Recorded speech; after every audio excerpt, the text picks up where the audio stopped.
భైంస మొదటిసారి బీజేపీ ఖాతాలో పడిందని బీజేపీ చీఫ్ రామచంద్రరావు అన్నారు. 25కు పైగా మున్సిపాలిటీల్లో సింగిల్ లార్జెస్ట్ పార్టీగా బీజేపీ ఎదిగిందన్నారు. గతంతో పోలిస్తే చాలా వార్డులు డివిజన్లలో గెలిచామని, పరకాలలో మొదటిసారి 3 స్థానాలు గెలిచామని ఆయన తెలిపారు. రాష్ట్రంలో రూలింగ్ పార్టీ అయిన కాంగ్రెస్ కు ఆశించినంత స్థానాలు రాలేదని ఆరోపించారు. ఉమ్మడి రాష్ట్రంలో ఎప్పుడూ బీజేపీ మేయర్ పదవి దక్కించుకోలేదని, కానీ మొదటిసారి కరీంనగర్ కార్పొరేషన్పై బీజేపీ జెండాను ఎగురవేశామని రామచంద్రరావు తెలిపారు. బైంసాని కూడా మొట్టమొదటిసారిగా భారతీయ జనతా పార్టీ ఖాతాలో పడ్డది.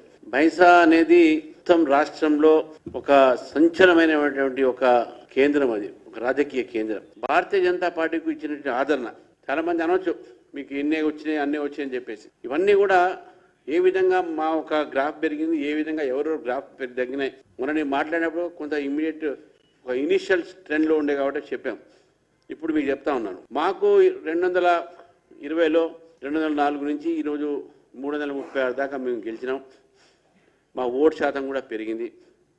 అదేవిధంగా మొత్తం 100 వార్డులు కార్పొరేషన్ కావచ్చు, చైర్మన్ కావచ్చు, మేము గెలిచినాం. ఇప్పుడు 25+ మున్సిపాలిటీస్లో మేము సింగిల్ లార్జెస్ట్ పార్టీగా కానీ ఒక డిసైడింగ్ ఫ్యాక్టర్గా ఈరోజు మేము ఆవిర్భవించినాం.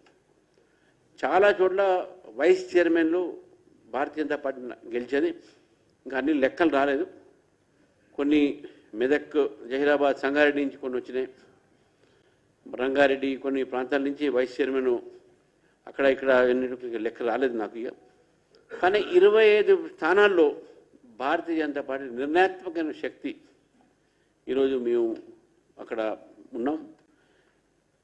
దాదాపు 15 సంవత్సరాల్లో మేము సింగిల్ లార్జెస్ట్ పార్టీగా రాయకల్ కానీ, మెట్పల్లి కానీ, మన కామారెడ్డి కానీ, ఆదిలాబాద్ కానీ, ఇట్లా చాలా చిన్నవి పెద్దవన్నీ కలిపేసి మేము 15 స్థానాలు ఉన్నాం.